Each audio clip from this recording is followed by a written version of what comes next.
नमस्कार, स्वागत है आप सभी का 10 का एजेंडा में। मैं हूं आपके साथ कृतिका। दिन भर की बड़ी खबरों को साथ लिए लखनऊ से सबसे पहले शुरुआत करेंगे इसकी बड़ी खबर के साथ। निकाय चुनाव को लेकर भारतीय जनता पार्टी कार्यालय में आज एक अहम बैठक होनी है। यूपी बीजेपी के अध्यक्ष भूपेंद्र चौधरी की अध्यक्षता में ये बैठक होगी, जहां 7 मोर्चों के बीजेपी पदाधिकारी बैठक में शामिल होंगे। प्रदेश पदाधिकारियों की बैठक के बाद किसान मोर्चे की ये अहम बैठक होगी। दोपहर 2:30 बजे यूपी बीजेपी किसान मोर्चे की ये बैठक होगी। तो नगर निकाय के चुनाव उत्तर प्रदेश में अब नजदीक है और ऐसे में भारतीय जनता पार्टी लगातार जमीनी स्तर पर उतर कर लोगों से बातचीत कर रही है। साथ ही एक तैयारी सुस्त की जा रही नगर निकाय चुनाव को लेकर जमीनी स्तर पर उतर करके तमाम लोगों से मुलाकात की जाए और बैठकों का दौर भी लगातार चल रहा है। और उसी सिलसिले में आज भी तमाम बैठकें होनी है। यूपी बीजेपी के अध्यक्ष भूपेंद्र चौधरी की अध्यक्षता में ये बैठक होगी। 7 मोर्चे के बीजेपी पदाधिकारी इस बैठक में शामिल होंगे और इसके अलावा प्रदेश पदाधिकारियों की बैठक के बाद में किसान मोर्चे की भी अहम बैठक आज होनी है, क्योंकि एक तरह से देखा जाए तो किसानों को भी मनाना है। इस बार नगर निकाय के चुनाव अब नजदीक है और भारतीय जनता पार्टी सुख जमीनी स्तर पर उतरी हुई है। भूपेंद्र चौधरी भी फुल एक्शन में नजर आ रहे हैं और इसी पर अधिक जानकारी देने के लिए हमारे साथ हमारे संवाददाता एसके वाजपेयी जुड़ गए हैं लखनऊ से। सीधा उनका रुख करते हैं। एसके, अगर देखा जाए तो नगर निकाय के चुनाव अब नजदीक है और भारतीय जनता पार्टी कोई भी कोर कसर नहीं छोड़ना चाहती है इसमें। बिल्कुल निश्चित तौर पर, क्योंकि हम देखें तो चाहे वो निकाय चुनाव हो या सीधे तौर पर हम देखें तो टारगेट अब 2024 का लोकसभा चुनाव है, जिसको लेकर भारतीय जनता पार्टी ने पूरी तरीके से कमर कस ली है। और आज ये पहला मौका होगा जब बीजेपी के नवनियुक्त प्रदेश अध्यक्ष और नवनियुक्त जो संगठन महामंत्री हैं धर्मपाल, आज वो अपनी टीम के साथ बैठक करेंगे। इसमें महत्वपूर्ण कई चीजें हैं। महत्वपूर्ण इसलिए है कि इसके पहले जब हमने देखा है तो भूपेंद्री और धर्मपाल सिंह लगातार जो उनके प्रदेश हैं, जिसमें ब्रज है, काशी है, अवध है, पश्चिम है, पूर्वांचल है, कानपुर और बुंदेलखंड है, ये 6 क्षेत्र भारतीय जनता पार्टी ने उत्तर प्रदेश में बनाए हैं। उनके प्रभारियों के साथ, उनके नेताओं के साथ लगातार बैठकें की। लेकिन अब आज जो ये बैठक होने जा रही है वो प्रदेश स्तर के पदाधिकारियों की। अगर इस बैठक की हम बात करें तो इसमें सभी जो बीजेपी के उपाध्यक्ष हैं, बीजेपी के महामंत्री हैं, बीजेपी के मंत्री हैं, बीजेपी के कोषाध्यक्ष हैं, जो प्रदेश स्तर पर नेता हैं, उनके साथ बैठक होगी। उसके बाद बैठक ये अलग अलग चरणों में है। दूसरा चरण जो बैठक का शुरू होगा वो विभिन्न मोर्चों, प्रकल्पों और प्रकोष्ठ के पदाधिकारियों के साथ शुरू होगा। अगर हम उस बैठक की बात करें तो उसमें किसान मोर्चा आता है, अल्पसंख्यक मोर्चा आता है, पिछड़ा वर्ग मोर्चा आता है, अनुसूचित जाति मोर्चा आता है। ये जो विभिन्न मोर्चे हैं जिसमें व्यापारी प्रकोष्ठ भी शामिल है, महिला मोर्चा शामिल है, इन सभी मोर्चों के साथ भी आज ये बैठकों का दौर चलेगा। तो निश्चित तौर पर जहां पहली बैठक जो सुबह अब से थोड़ी देर बाद शुरू होगी वो बीजेपी के प्रदेश स्तर के पदाधिकारियों के साथ होगी। उसके बाद लगातार ये बैठकें मोर्चों के साथ, प्रकल्पों के जो प्रमुख हैं, जो प्रकोष्ठ हैं विभिन्न, उनके प्रकोष्ठों के प्रमुख के साथ ये बैठक लगातार देर शाम तक चलती रहेंगी। तो सीधे तौर पर हम देखें तो कहीं ना कहीं भारतीय जनता पार्टी लगातार कोशिश कर रही है कि अपने संगठन को मजबूत किया जाए, कील कांटों को दुरुस्त किया जाए, 2024 से पहले होने वाले निकाय चुनाव के माध्यम से अपनी जमीन तैयार की जाए। जिन चीजों को लेकर लोगों में नाराजगी है या विपक्ष जिन सवालों को लेकर सरकार को घेरने की कोशिश कर रहा है, उनका जवाब कहीं ना कहीं अपने संगठन को मजबूत करके, अपने संगठन को रणनीति के तहत आगे बढ़ाकर दिया जाए। और चूंकि 17 तारीख से प्रधानमंत्री मोदी के जन्मदिन से लेकर 15 दिन का पखवाड़ा 2 अक्टूबर तक चलना है, उसको लेकर भी आज चर्चा होगी। निकाय चुनाव में किस तरीके से जाना है उसको लेकर चर्चा होगी। क्योंकि बीजेपी के करीब 5 ऐसे नेता हैं जो कि प्रदेश स्तर पर उपाध्यक्ष हैं और सरकार में भी मंत्री हैं, उनको लेकर चूंकि उत्तर प्रदेश के प्रदेश अध्यक्ष भूपेंद्र चौधरी ने स्पष्ट किया था कि जो भी ऐसे मंत्री हैं उनको इस्तीफा देना होगा, संगठन का पद छोड़ना होगा, उनको लेकर भी आज चर्चा होगी। और बहुत ज्यादा संभव है आज से लेकर कल तक वो भी अपने पद से इस्तीफा दे दें या जल्द ही उनके इस्तीफे हो जाएं, ताकि जो बीजेपी की प्रदेश स्तर की कमेटी है उसका नया गठन किया जाए। सीधे तौर पर इन सारी चीजों को लेकर अगर हम देखें तो निकाय चुनाव कहीं ना कहीं एक लिटमस टेस्ट के तौर पर देखे जा रहे हैं। भारतीय जनता पार्टी 2024 के चुनाव को लेकर पूरी तरीके से कमर कसकर तैयार है। उसके पहले जो ये निकाय चुनाव होंगे, चूंकि 17 नगर निगम, 200 से ज्यादा निकाय इसमें शामिल हैं और सीधे तौर पर ये जमीनी स्तर पर होते हैं, मतलब गांव, कस्बे, शहर इससे जुड़े हुए होते हैं। तो सीधे तौर पर अगर इसमें भारतीय जनता पार्टी बेहतर परफॉर्मेंस करती है तो उसका फायदा आने वाले 2024 के लोकसभा चुनाव में मिलेगा, जिसको लेकर बीजेपी पूरी तरीके से एक रणनीति के तहत आगे बढ़ रही है। मुख्यमंत्री योगी आदित्यनाथ प्रदेश के विभिन्न जिलों के मंडलों के दौरे कर रहे हैं, समीक्षा कर रहे हैं, शिलान्यास लोकार्पण कर रहे हैं। वही संगठनात्मक स्तर पर अगर हम देखें तो भूपेंद्र चौधरी लगातार बीजेपी के सभी 6 क्षेत्रों की बैठक कर चुके हैं और आज प्रदेश स्तर के पदाधिकारियों, मोर्चों, प्रकल्पों और प्रकोष्ठ के पदाधिकारियों के साथ बैठक करने जा रहे हैं। तो कहीं ना कहीं बीजेपी 2024 को लेकर पूरी तरीके से लामबंद हो रही है। उसके पहले जो निकाय चुनाव होंगे, चूंकि अगर हम नगर निगमों की बात करें तो प्रदेश में 17 नगर निगम हैं, जिसमें 15 नगर निगम पर भारतीय जनता पार्टी का कब्जा है। तो कोशिश यह होगी कि 17 के 17 नगर निगम हासिल किए जाएं। जिन 15 पर भारतीय जनता पार्टी ने पहले से कब्जा कर रखा है उनको बरकरार रखा जाए। तो ये बहुत सारी रणनीतियां हैं जिसको लेकर आज इन बैठकों में चर्चा होगी, लेकिन मूल में अगर हम कोई विषय देखें तो वो यही है कि इस चुनाव के माध्यम से 2024 के लिए जमीन तैयार की जाए, कील कांटों को दुरुस्त कर दिया जाए। जी बिल्कुल। चलिए इसके आप लगातार बने रहिए, आगे भी आपसे अपडेट्स और जानकारियां लेंगे। इसी के साथ चलिए 10 के एजेंडे में अब अगली खबर की ओर रुख करते हैं। लखनऊ से ही अगली खबर है, जहां पर रोजगार की दिशा में मुख्यमंत्री योगी आदित्यनाथ की तरफ से एक और कदम उठाया गया है। उत्तर प्रदेश में अब 9 नए दुग्ध प्लांट होंगे, शुरू किए जाएंगे, निवेश किया जाएगा। नंद बाबा दुग्ध मिशन के तहत ये निवेश होगा, जिसमें प्रक्रिया शुरू की जाएगी इसके लिए, और प्रदेश में डेयरी उद्योग से 300 करोड़ के काम को स्वीकृत किया जाएगा। आने वाले समय में डेयरी उद्योग में बड़े बदलाव होंगे उत्तर प्रदेश के अंदर। खासतौर पर सीएम की अपील है कि भारतीय डेयरी विकास बोर्ड का सहयोग जरूरी है। उत्तर प्रदेश में अगले 1 से 2 सालों में 9 नए प्लांट लगाए जाएंगे दूध के। तो ये बड़ी खबर आप तक पहुंचा रहे हैं। रोजगार की दिशा में अब एक और कदम मुख्यमंत्री योगी आदित्यनाथ की तरफ से उठाया गया है, और इसी पर अधिक जानकारी देने के लिए हमारे साथ में हमारे संवाददाता एसके वाजपेयी लगातार हमारे साथ बने हुए हैं। एसके, अगर देखा जाए तो अब रोजगार की दिशा में ये नया कदम उठाया गया है, और इस नए कदम के तहत अगले 1 से 2 साल के अंदर 9 नए प्लांट लगाए जाएंगे उत्तर प्रदेश के अंदर दूध के। क्योंकि अगर हम देखें तो अभी तक अगर हम 2012 से लेकर 2020 तक की बात करें तो उत्तर प्रदेश में जहां जो पराग है उसका प्लांट लखनऊ में है, उसके अलावा जो दूसरे, चूंकि ये सार्वजनिक स्तर पर प्लांट है, उसके अलावा अगर हम अमूल की बात करें तो उसके भी 4 प्लांट हैं, जिसमें लखनऊ है, कानपुर है, वाराणसी है, प्रयागराज है। हालांकि उत्तर प्रदेश सरकार लगातार कोशिश कर रही है कि दुग्ध और डेयरी उत्पादों के जो उत्पादन है उसमें उत्तर प्रदेश अग्रणी स्थान पर लगातार बना रहे। कल ही नोएडा में जो अंतरराष्ट्रीय डेयरी समिट है उसका कार्यक्रम हुआ था, जिसमें कहीं ना कहीं उत्तर प्रदेश को लेकर बहुत सारी चर्चाएं हुई, बहुत सारी चीजों को लेकर उत्तर प्रदेश के अधिकारियों की तरफ से, पशुपालन विभाग के जो अधिकारी हैं, जो उत्तर प्रदेश सरकार के अफसर हैं, खुद मुख्यमंत्री योगी आदित्यनाथ ने चीजें बताई थी कि किस तरीके से उत्तर प्रदेश सरकार, चाहे वो गौवंश संरक्षण का काम हो या उसके अलावा ग्रीन फील्ड डेयरी बनाने का काम हो या लगातार जो गौशालाएं पूरे प्रदेश भर में उत्तर प्रदेश सरकार की तरफ से ब्लॉक स्तर पर बनवाई जा रही हैं, उनको लेकर चीजें हो। अब उत्तर प्रदेश सरकार 9 प्लांट लगाने जा रही है, और सीधे तौर पर ये 9 प्लांट सार्वजनिक स्तर पर होंगे, जो सरकारी होंगे, और कोशिश की जाएगी कि कुछ ऐसे प्लांट पीपीपी मॉडल पर भी लगाए जाएं जो कि उत्तर प्रदेश में 300 करोड़ रुपए का निवेश लेकर आएंगे। ऐसा लक्ष्य लेकर उत्तर प्रदेश सरकार चल रही है।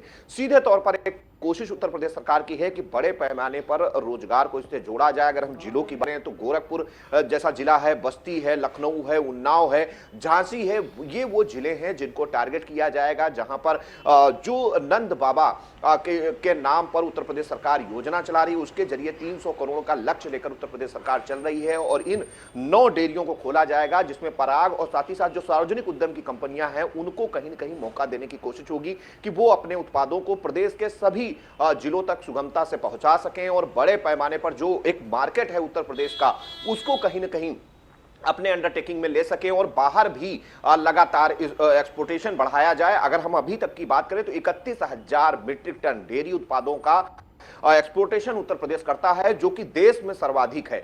चूंकि भारत में प्रथम नंबर पर है 184 लाख मीट्रिक टन डेयरी उत्पादों के उत्पादन को लेकर, वहीं उत्तर प्रदेश देश में प्रथम है। तो कहीं ना कहीं उस स्थिति को बरकरार रखा जाए और आगे आने वाले समय के लिए कहीं एक लंबी लकीर खींची जाए, ताकि उत्तर प्रदेश इस दिशा में लगातार आगे बढ़े। और उत्तर प्रदेश की इकोनॉमी ग्रोथ, अगर हम देश स्तर पर देखें तो 4% की इकोनॉमी ग्रोथ डेयरी उत्पादों के जरिए भारत की होती है। तो कहीं ना कहीं उत्तर प्रदेश का उसमें बड़ा योगदान हो, उसको लेकर मुख्यमंत्री ने 9 और प्लांट शुरू करने के निर्देश पशुपालन और साथ ही साथ जो संबंधित शासन के अधिकारी हैं उनको दिए हैं। जी चलिए ठीक है, इसके आप लगातार बने रहिए, आगे भी आपसे अपडेट्स और जानकारियां लेंगे। इसी के साथ 10 के एजेंडे में अब अगली खबर का रुख कर लेते हैं, जहां पर विधानसभा सत्र में एक दिन महिलाओं के नाम होगा। इस बार सत्र महिलाओं के मुद्दे को लेकर ये पहली बार ऐसी पहल की जा रही है। एक दिन केवल महिला सदस्यों को ही प्राथमिकता दी जाएगी, जिसमें खास तौर पर महिला उत्थान, सशक्तिकरण, साक्षरता पर अपनी बात महिलाएं रखती हुई नजर आएंगी। स्वास्थ्य, लैंगिक समानता जैसे विषयों पर भी महिलाएं अपनी बात रखेंगी। 19 सितंबर से शुरू हो रहे इस सत्र में एक दिन महिलाओं का ये सत्र तय किया जाएगा।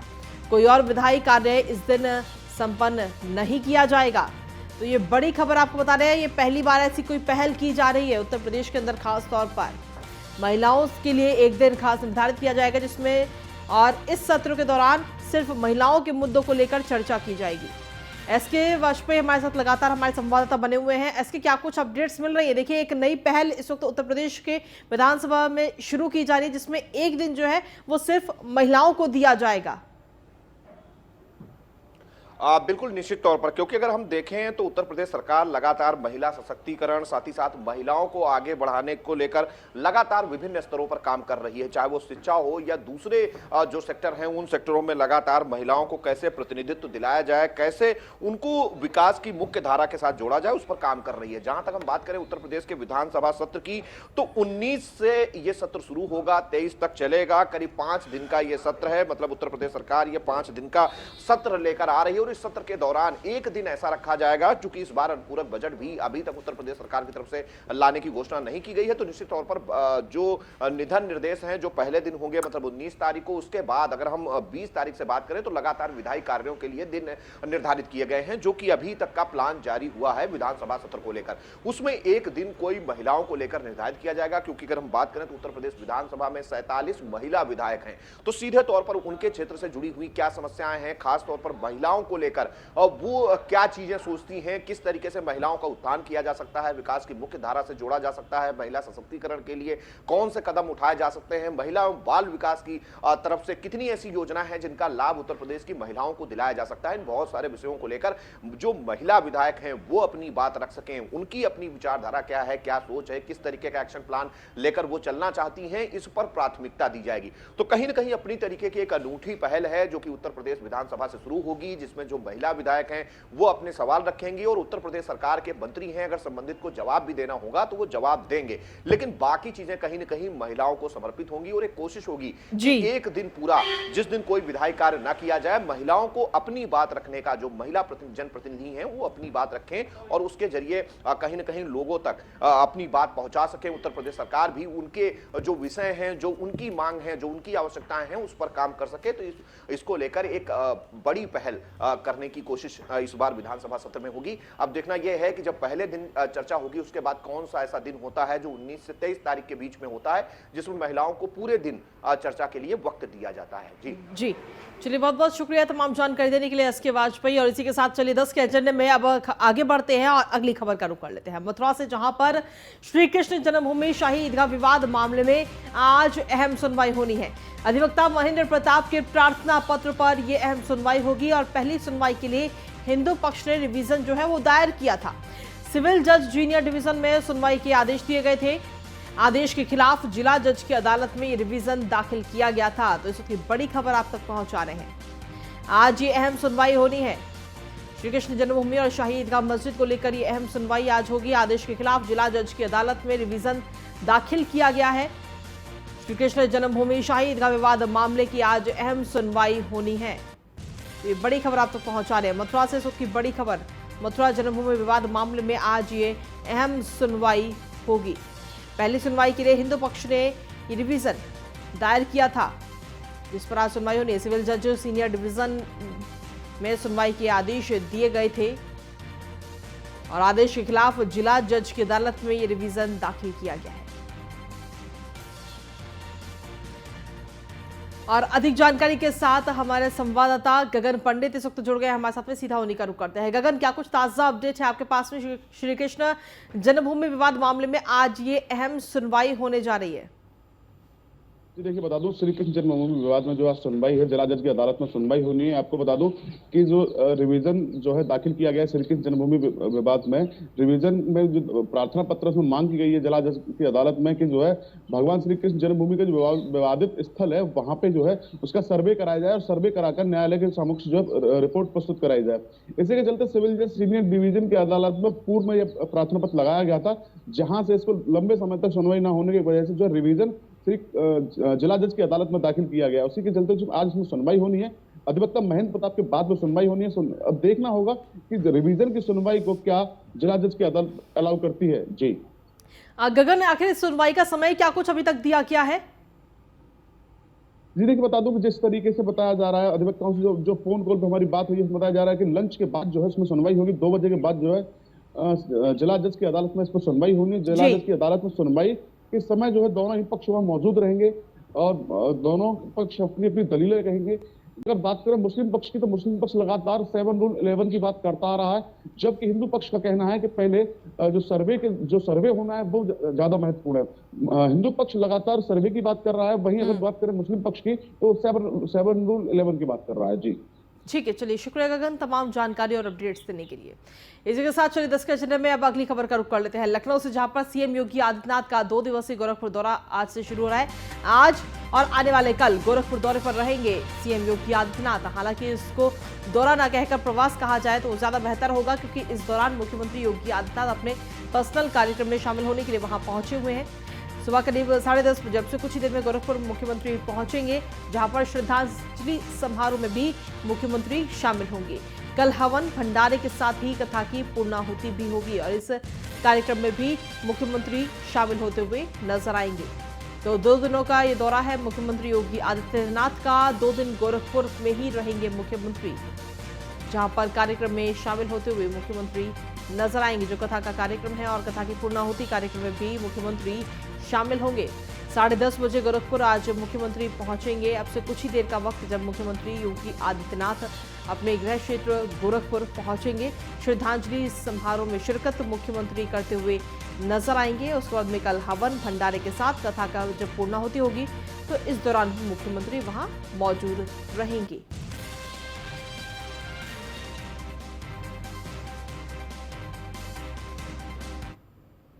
और 10 के एजेंडे में अब अगली खबर लखनऊ से, जहां पर आज और कल यानी कि इस दौरान 2 जिलों के दौरे पर रहेंगे पीडब्ल्यूडी मंत्री जितिन प्रसाद। जितिन प्रसाद का रायबरेली और उन्नाव दौरा है आज और कल, जहां शाम 4:30 बजे रायबरेली पहुंचेंगे मंत्री जितिन प्रसाद।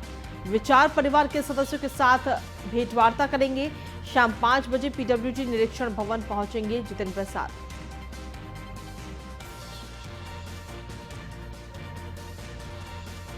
तो बड़ी खबर आपको बता रहे हैं, रायबरेली और उन्नाव के दौरे पर रहेंगे मंत्री जितिन प्रसाद।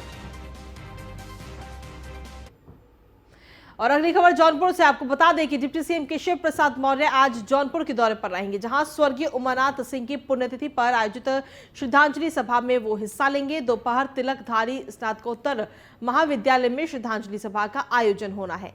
पुलिस लाइन सभागार में कार्यकर्ताओं और जनप्रतिनिधियों के साथ बैठक करेंगे उप मुख्यमंत्री और विकास कार्यों को लेकर भी अधिकारियों के साथ में समीक्षा बैठक करेंगे।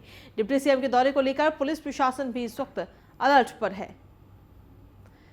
तो बड़ी खबर आपको बता रहे हैं, डिप्टी सीएम केशव प्रसाद मौर्य आज जौनपुर दौरे पर रहेंगे, जहां पर कार्यक्रमों में शिरकत करते हुए नजर आएंगे।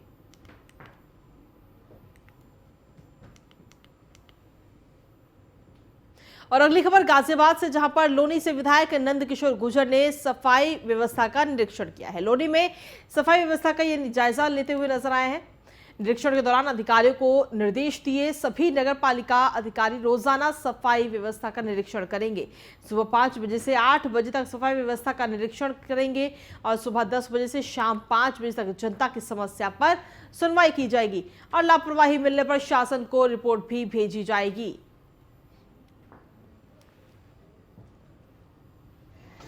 Sir, good morning sir, control room sir. Control room कहाँ है?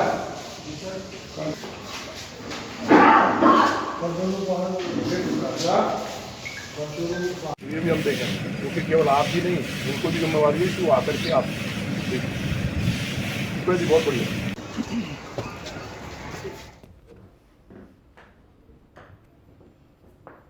वहीं दिल्ली मॉडल के दम पर पंजाब में प्रचंड बहुमत के साथ सरकार बनाने वाली आम आदमी पार्टी अब गुजरात को लेकर मिशन मोड पर आ गई है। दरअसल आम आदमी पार्टी के संयोजक अरविंद केजरीवाल ने सोमवार को गुजरात में ऑटो कैंपेन शुरू किया। इस कड़ी में उन्होंने तमाम ऑटो ड्राइवर के साथ संवाद स्थापित किया। इस संवाद के दौरान बड़ी बात यह रही कि एक ऑटो चालक ने अपनी केजरीवाल को अपने घर खाने पर न्योता दिया तो उन्होंने हामी भर दी और फिर रात में उनके घर जाने की तैयारी की। लेकिन इस दौरान गुजरात पुलिस ने यह कहकर उन्हें ऑटो में जाने से मना कर दिया कि उनकी सुरक्षा को खतरा है। पुलिस के मना करने के बाद जमकर बवाल हुआ और केजरीवाल ने दो टूक कह दिया कि उन्हें गुजरात और पुलिस की सुरक्षा नहीं चाहिए, उन्हें जबरदस्ती कैद नहीं किया जा सकता। हालांकि अरविंद केजरीवाल उस ऑटो ड्राइवर के घर भी गए और वहां पर भोजन भी किया। आम आदमी पार्टी की तरफ से उसकी एक तस्वीर भी ट्वीट की गई। अब ऑटो वालों से संवाद करना, उनको ध्यान रखते हुए बड़े वादे करना आम आदमी पार्टी की ये पुरानी चुनावी रणनीति है और इसकी शुरुआत दिल्ली से कर दी गई थी। प्रोटोकॉल नहीं गुजरात की जनता को दुखी कर रखा है, आपके नेताओं को। आपके नेता जनता में नहीं निकलते हैं, जनता दुखी है आपके नेताओं को। कहिए थोड़ा प्रोटोकॉल तोड़ के निकले जनता के अंदर। आ सकते हैं क्या सिक्योरिटी।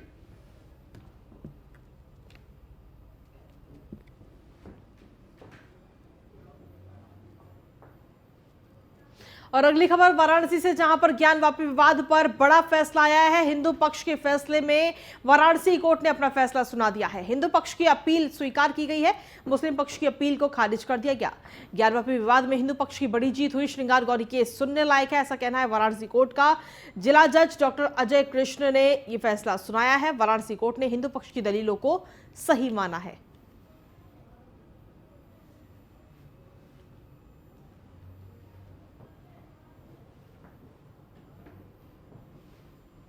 वहीं ज्ञानवापी मस्जिद मामले में कोर्ट के दिए गए फैसले पर हिंदू संगठनों में भी काफी खुशी है। विश्व हिंदू परिषद ने अदालत के फैसले का स्वागत किया।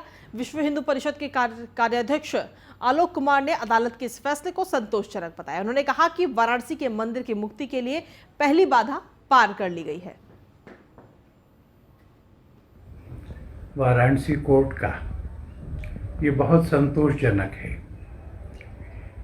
पहली बाधा वाराणसी के मंदिर की मुक्ति के लिए ये पार हुई है। हमको पहले भी विश्वास था कि वाराणसी का मुकदमा प्लेसेस ऑफ वर्शिप एक्ट से बाधित नहीं होता था। केवल मामले को लंबा करने और देर कराने के लिए ये एप्लीकेशन लगाई गई थी। वह एप्लीकेशन निरस्त कर दी गई है। मुकदमा गुण दोष के आधार पर सुना जाएगा। हम आशान्वित हैं कि इस मामले में हम जीत। वहीं अलीगढ़ ज्ञानवापी मामले में बनारस कोर्ट का ऐतिहासिक फैसला आने के बाद हिंदू संगठनों से जुड़े लोगों में खुशी की लहर है। जमकर मिठाइयां बांटी गई। मंदिर परिसर में बजरंग दल के कार्यकर्ताओं ने हनुमान चालीसा पढ़ा और जानकारी देते हुए बजरंग दल के राष्ट्रीय अध्यक्ष गौरव शर्मा ने बताया कि कोर्ट का जो भी फैसला आता है उसका हम तहे दिल से सम्मान करते हैं। हम लोगों का इस्लामिक जिहाद को लेकर संघर्ष है, पहले भी था और आगे भी रहेगा। बिना संघर्ष की ये लड़ाई कभी खत्म होने वाली नहीं है। इस दिशा में सभी को शांति और सौहार्द से रहने की आवश्यकता है। विश्व में जहां भी हिंदू रहता है पूर्ण तरीके से शांति से रहता है। आज सोमवार का दिन है, भगवान का दिन है। हमने रुद्राभिषेक का कार्यक्रम रखा। इस देश के इतिहास की बातें करें तो बहुत सारे मंदिर तोड़े गए, सभी फैसले भी आएंगे। हम ईश्वर के साथ थे और ईश्वर के साथ रहेंगे। जो भी करेंगे ईश्वर करेंगे। हमें न्यायपालिका पर भरोसा है। ये कोर्ट का निर्णय है, सभी को स्वीकार करना चाहिए। इस दौरान सुरक्षा की दृष्टि से भारी तादाद में पुलिस फोर्स भी वहां पर तैनात रहा। ज्ञानवापी मामले को लेकर के पूरे प्रदेश में गवर्नमेंट के द्वारा सेक्टर स्कीम लागू की गई। हमारे रेंज के भी चारों जनपद में इस स्कीम को लागू किया गया और सभी मजिस्ट्रेट, सभी पुलिसकर्मी पूरी तरह से सेक्टर स्कीम के अनुसार अलर्ट रहें और कहीं भी किसी तरह की यदि कोई अफवाह होती है या कोई आदमी जजमेंट पर यदि कोई खुशी व्यक्त करता है या कोई ऐसी चीज़ करता है इससे तनाव पैदा होता है, पुलिस उस पर तत्काल कार्रवाई करेगी। वहीं ज्ञानवापी मां श्रृंगार गौरी केस पर फैसला आने के बाद एटा पुलिस प्रशासन भी अलर्ट हो गया है। कानून और शांति व्यवस्था को लेकर रात में सड़कों पर उतरा और पैदल मार्च के दौरान अफवाह फैलाने वालों पर सख्त कार्रवाई करने की भी बात कही।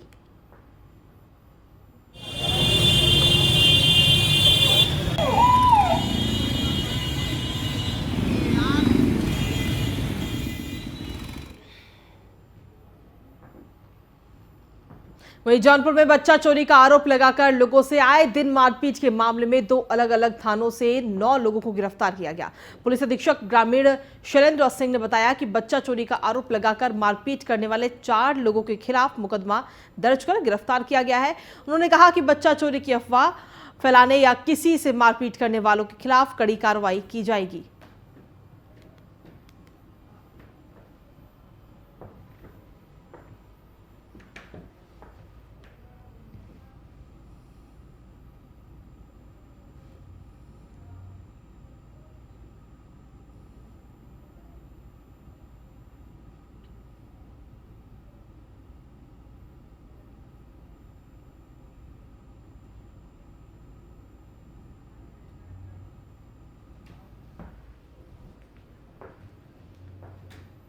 वहीं ग्रेटर नोएडा में विभाग के जेई और कर्मचारियों ने ग्रामीण के साथ जमकर मारपीट की। बिजली चेकिंग के दौरान घर में घुसकर मारपीट की वारदात को अंजाम दिया गया, जिसका वीडियो सोशल मीडिया पर जमकर वायरल हो रहा है। घटना के बाद ग्रामीण धरने पर बैठ गए हैं। ग्रेटर नोएडा की ये तस्वीर इस वक्त आपको दिखा रहे हैं, जहां पर मारपीट का ये वीडियो इस वक्त जमकर वायरल हो रहा है और इस घटना से ग्रामीणों में भी काफी रोष है, काफी गुस्सा है।